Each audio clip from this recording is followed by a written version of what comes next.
आप देख रहे हैं अनहोनी। तो चलिए बढ़ते हैं आज की इस कहानी की ओर। साल 1923। वो एक 10 साल का बच्चा था जो इस समय एक नदी के किनारे बैठा हुआ था। अपने ही ख्यालों में वो गुम था और उसी ख्यालों में गुम वो नदी में पत्थर फेंक रहा था। शाम का समय था। अचानक से ही उस बच्चे को एक अजीब सा एहसास हुआ। उसने देखा कि कहीं जोर जोर से भारी रुदन की आवाज़ आ रही है, जैसे कोई बहुत ही भयंकर तरीके से जोर जोर से रो रहा हो। अभी वो आवाज़ सुन ही रहा था कि उसे अपने सामने एक भयानक आश्चर्य दिखा। उसने देखा कि सामने ठीक उसी नदी से एक औरत जिसने सफ़ेद रंग का गाउन पहना था, वो नदी से बाहर आ रहे थे और बहुत ही ज़्यादा भयानक उसका चेहरा दिखाई पड़ रहा था। वो रोने की आवाज़ भी उसी की थी। वो नदी से निकलते हुए ज़ोर ज़ोर से रो रहे थे। उसके उस रोदन को सुनकर कानों से खून निकल आए ऐसी हालत हो रहे थे। बिल्कुल सुना नहीं जा रहा था। इतना भयानक आवाज़ और रोने की आवाज़ थी। मुंह फैलाए और बड़ा किए वो भयानक रोती हुई औरत उस नदी से बाहर आ रहे थे और उस लड़के को घूर घूर कर देख रहे थे। डरते हुए उस लड़के ने अचानक उसकी आंखों में देखा। उसकी आंखों में देखते ही वो जैसे सम्मोहित सा हो गया। वो उसी नदी की तरफ जाने लगा, जैसे कि उसकी आंखों के सम्मोहन के द्वारा वो उसे उस नदी में खींच रही हो। जैसे ही वो उस नदी के अंदर आया, उस औरत ने उसे पकड़कर डुबोने की कोशिश की। अचानक से वो लड़का बेहोश हो गया।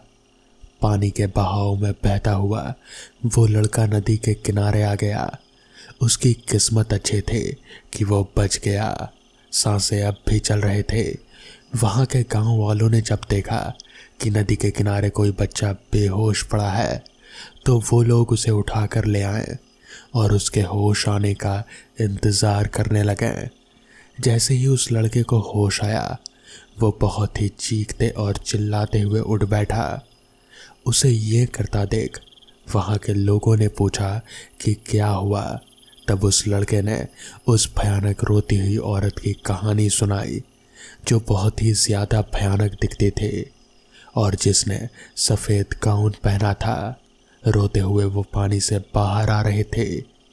ये सुनकर वहाँ के सभी लोग भयभीत हो गए और सबकी आंखों में डर दिखाई देने लगा, जैसे कि वहाँ के लोगों को कुछ बातें पता हो। जल्द ही वो लोग समझ गए कि ज़रूर ये लाल रोना होगी। लाल रोना जो कि कई लोगों को दिखाई पड़ती, खासकर बच्चों को अकेला पाकर वो उन्हें नदी में डुबा दिया करते थे। किस्मत से कई बच्चे बच जाते हैं तो कई मारे जाते हैं। वहाँ के लोगों ने लगभग अपने बच्चों को अकेला घर के बाहर निकालना बंद कर दिया था। उस समय कितने ही बच्चे लापता हो जाया करते थे। कई नदी किनारे बेहोश पड़े मिलते हैं। उसकी कहानी भी कोई कम रहस्यमय नहीं थी। लाल रोना, जिसका असली नाम मार्गरेट था, एक ऐसी औरत जो बेहद खूबसूरत थी। उसे हमेशा ही सफ़ेद कपड़े पहनना पसंद था और सफ़ेद रंग के गाउन उसे हमेशा ही आकर्षित करते थे। जब भी वो सफ़ेद गाउन पहनकर बाहर निकलती तो लोग बस देखते ही रह जाते हैं। पर उसके भी अपने सपने थे। उसका एक ही सपना था, वो किसी खूबसूरत और अमीर आदमी से शादी करे। उसका ये सपना भी पूरा हुआ। किस्मत से उसे एक बेहद ही खूबसूरत और आकर्षक आदमी मिला, जिसने उसके साथ शादी की। वो उसकी खूबसूरती का दीवाना था। फिर दोनों ने शादी कर ली। दोनों के कुछ साल बाद प्यारे से बच्चे भी हुए, एक लड़का और एक लड़की। उनका परिवार सुखी और खुश था। कुछ साल ऐसे ही हंसी खुशी से बीते। धीरे धीरे मार्गरेट की खूबसूरती कम होने लगी। उम्र के साथ साथ उसका आकर्षण भी कम होने लगा। उसका पति भी उसकी तरफ ज़्यादा ध्यान नहीं देता था। वो बस अपने बच्चों से ही प्यार करता था और अपने बच्चों की तरफ ही ध्यान देता था। ये बात अंदर ही अंदर मार्गरेट को खाए जाती थी। एक दिन उसका पति किसी काम से बाहर गया। वो काफ़ी देर तक लौट कर नहीं आया। दिन से शाम हो गई लेकिन वो अभी तक घर नहीं आया। मार्गरेट उसका रास्ता देखती रही लेकिन वो नहीं आया। उस दिन के बाद वो कभी घर आया ही नहीं। इस बात से मार्गरेट अक्सर दुखी और परेशान रहते थे और अपने दोनों बच्चों के साथ अकेले ही रहते थे। एक दिन काफ़ी दिनों के बाद वो अपने बच्चों के साथ बाहर घूमने के लिए निकले। नदी किनारे सैर कर रहे थे कि अचानक उसका ध्यान गया कि एक शख्स जिसे वो जानते थे उसे पहचाना सा लगा। वो उसका पति था। इस वक्त किसी और औरत के साथ हाथों में हाथ डाले वहाँ घूम रहा था। वो समझ गई कि उसे छोड़कर उसका पति किसी दूसरी औरत के साथ है। तभी अचानक उसके पति की नज़र मार्गरेट पर पड़ी। मार्गरेट आंखों में आंसू लिए उसके पति को देखती रही।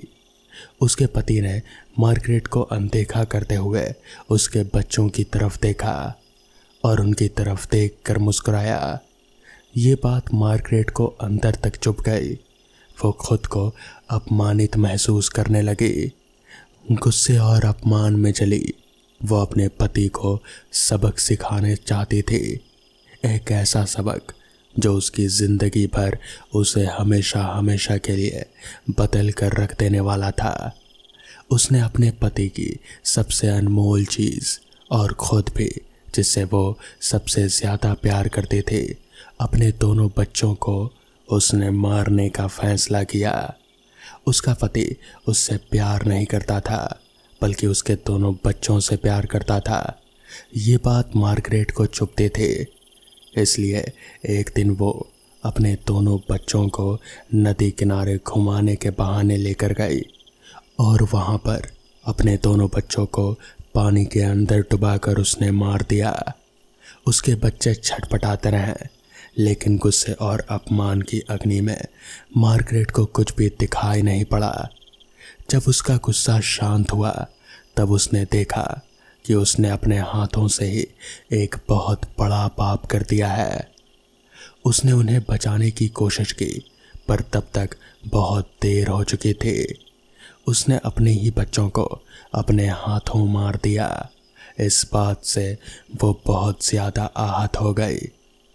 वो बहुत ही दोषी महसूस करने लगी और फिर उसने उसी नदी में कूदकर अपनी भी जान दे दी।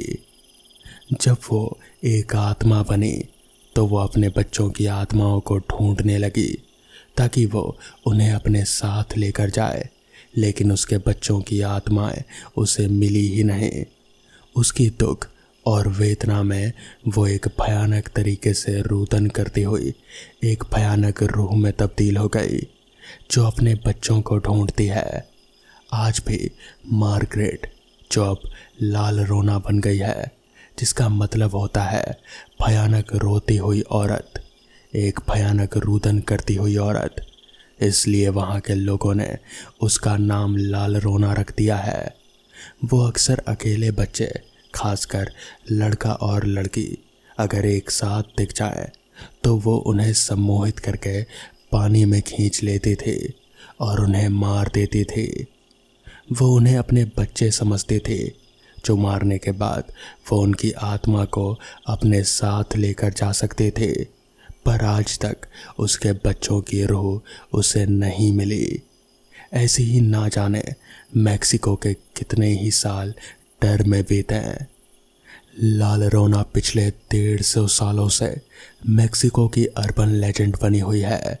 आज भी लोग अपने बच्चों को उसके नाम से डराते हैं। लोक कथाओं में लाल रोना का जिक्र होता है, लेकिन वहाँ के जो लोग हैं उनकी दंत कथाओं में कहा जाता है लाल रोना के बारे में, क्योंकि मेक्सिको में करीब करीब 150 साल पहले लाल रोना बहुत ही ज़्यादा खौफनाक थी। बच्चे रहस्यमयी रूप से गायब हो जाते थे। आज भले ही ज़माना और परिस्थिति बदल चुकी है, कोई नहीं जानता कि लाल रोना और उसकी कहानी में कितनी सच्चाई और कितना झूठ है। आज भी लोग लाल रोना के नाम से डरते हैं और अपने बच्चों को आज भी अकेले नदी के किनारे जाने नहीं देते हैं। तो दोस्तों, ये थी आज की पहली कहानी। तो चलिए बढ़ते हैं आज की दूसरी कहानी की ओर। ये कहानी मेरे एक दोस्त की है। उसके मुताबिक वो आज से करीब 5 साल पहले एक गांव में गया था। दरअसल वहाँ पर उसे एक काम मिला था। एक ज़मींदार की बहुत पुरानी हवेली थी। उसे बस उस हवेली की पहरेदारी करनी थी रात के वक्त। ज़रूरी ये था कि उस हवेली में बहुत सारी महंगी चीज़ें बहुत ही पुरानी और कीमती थीं। वो चीज़ें कहीं चोरी ना हो जाए, बस उसे यही देखना था। हवेली के बाहर एक छोटा सा बेंच लगा हुआ था। वहीं पर बैठकर उसे रात भर हवेली की पहरेदारी करनी थी। बस यही काम था और इस काम के लिए उसे काफ़ी अच्छे पैसे भी मिलने वाले थे। तो इस पर मेरा दोस्त तैयार हो गया। उसका नाम रवि था। रवि को ऐसे काम की ही तलाश थी जहाँ बस उसे बैठकर एक चीज़ को ही देखते रहना था।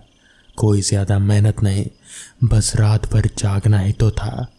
उसमें भी अगर बीच में एक आध झपकी ले भी ली तो क्या ही जाएगा। यही सोचकर उसने वो काम चुन लिया। काम पर उसका वो पहला दिन था, यानी कि पहली रात। वो रात कुछ अजीब सी थी। सनसनाती हवाएं चल रही थी। माहौल कुछ अजीब सा था। आसमान पर बादल थे, किसी भी पल बारिश आ सकते थे।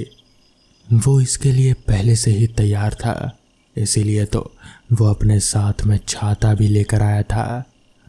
वो वहाँ पर बैठा बैठा उस हवेली को चारों तरफ से देखे जा रहा था। हवेली काफ़ी पुरानी सी मालूम पड़ रहे थे। उस अंधेरे में भी पता नहीं क्यों वो हवेली जैसे चमक से रहे थे। एक अजीब सी रोशनी थी वहाँ। खैर, वो काफ़ी पुरानी और बहुत ही कीमती मालूम पड़ रहे थे।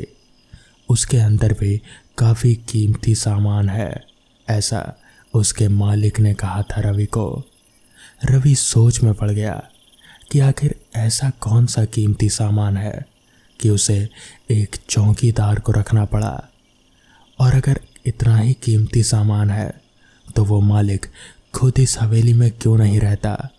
यही सोचकर रवि के दिमाग में कुछ ना कुछ आइडिया आ रहा था। उसने सोचा क्यों ना एक बार इस हवेली के अंदर जाकर देखा जाए, पता नहीं इसके अंदर क्या है। यही उत्सुकता उसे खाए जा रहे थे। वो अपना टॉर्च लेकर उठा। छाता उसने वहीं बेंच पर ही छोड़ दिया और वो उस हवेली की तरफ आगे बढ़ने लगा। टॉर्च की रोशनी में वो हवेली काफ़ी चमक से रहे थे। वो उस हवेली के टूटे हुए मेन दरवाजे को सरकाकर अंदर दाखिल हुआ। उसके अंदर भी एक और दरवाज़ा था जिसके बाद ही वो हवेली में दाखिल हो सकता था। वो उस दरवाजे के पास जाकर खड़ा हो गया। उसने देखा कि बाहर कोई ताला नहीं लगा है। उसे हैरानी हुई कि अगर इतना ही कीमती सामान है तो फिर बाहर एक ताला क्यों नहीं लगवाया। खैर, उसने दरवाजे को सरकाकर हवेली के अंदर अपना पहला कदम रखा। हवेली के अंदर कदम रखते ही उसे ऐसा महसूस हुआ कि जैसे उसके कानों में किसी ने फुसफुसा कर कुछ कहा हो। वो एक पल के लिए सोच में पड़ गया, मगर फिर उसने सोचा कि जब इतनी दूर आ ही गया है तो क्यों ना हवेली के अंदर भी जाया जाए। तो वो हवेली के अंदर घुस गया। हवेली के अंदर टॉर्च की रोशनी में कुछ भी साफ साफ नज़र नहीं आ रहा था, क्योंकि वहाँ काफ़ी ज़्यादा अंधेरा था। खैर, वो टॉर्च घुमाकर इधर उधर देखने लगा। वहाँ पर कुछ चीज़ें थी, पुराने सोफ़े, कुछ तस्वीरें और कुछ कलाकृतियाँ भी।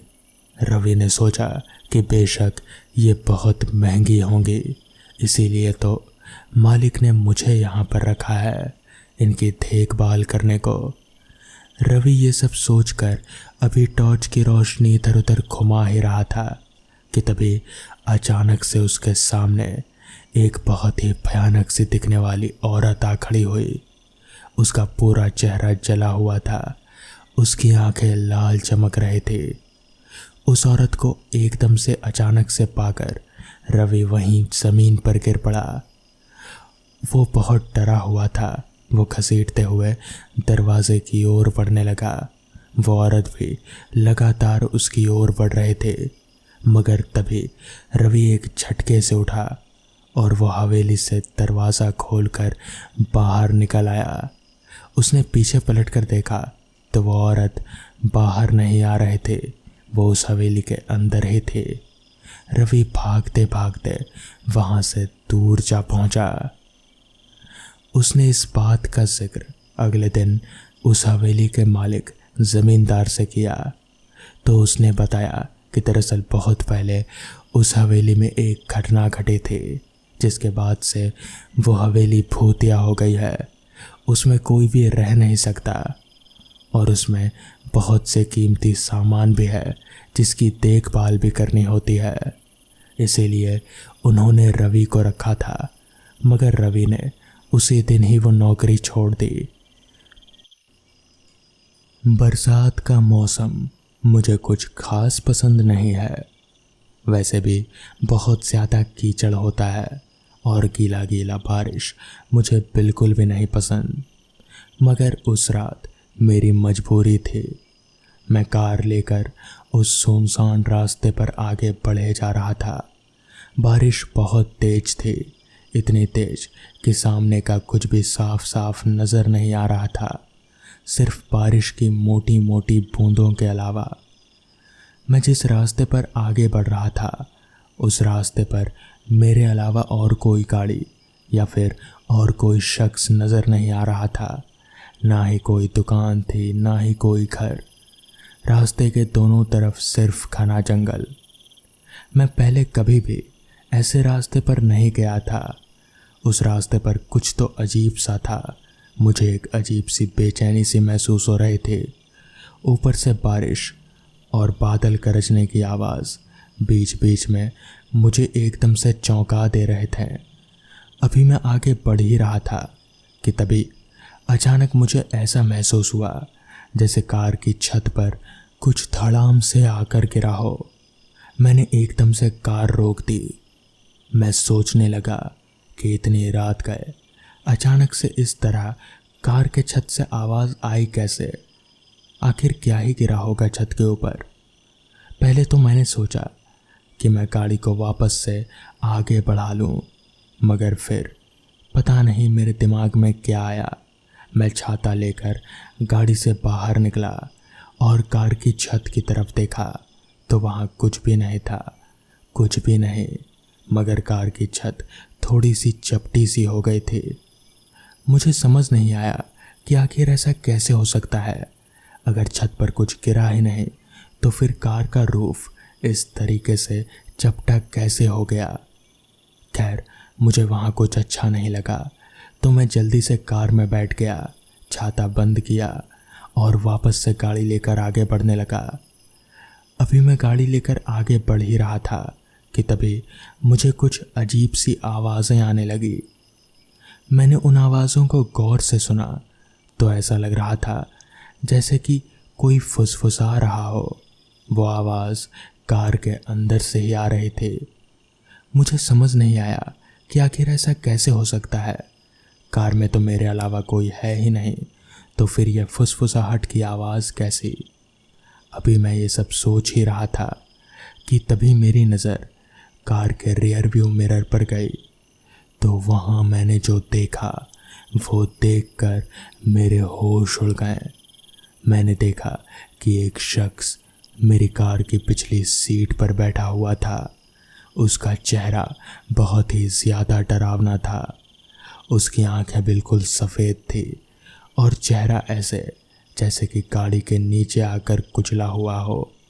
मुझे समझ नहीं आ रहा था कि मैं क्या करूं।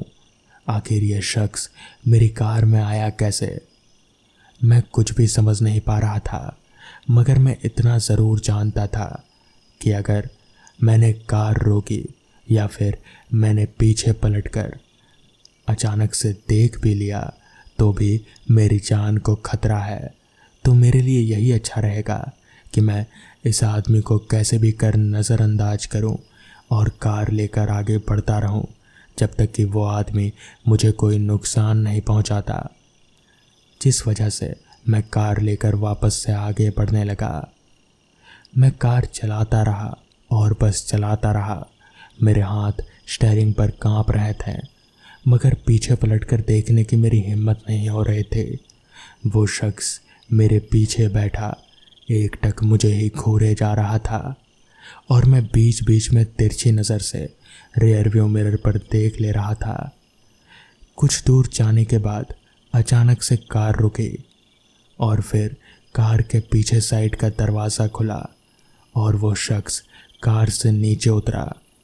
कार से नीचे उतरते हुए मैंने बाहर के शीशे से उसे देखा तो जैसे ही वो कार से नीचे उतरा वो जैसे गायब सा हो गया, जैसे हवा में धुआं। मुझे कुछ समझ में नहीं आया। मैंने तुरंत कार स्टार्ट किया और वहाँ उस रास्ते से निकल गया। आज तक मुझे ये समझ नहीं आया कि आखिर वो सब था क्या और वो सब मेरे साथ क्यों हुआ। खैर, तो दोस्तों, ये थी आज की कहानियाँ। अगर आपको ये कहानियाँ पसंद आई हों तो वीडियो को लाइक और चैनल को सब्सक्राइब करना ना भूलें। तो मैं आपका दोस्त आर्यन जल्द ही मिलूँगा आपसे ऐसी ही नई कहानियों के साथ। तब तक के लिए अपना ख्याल रखें।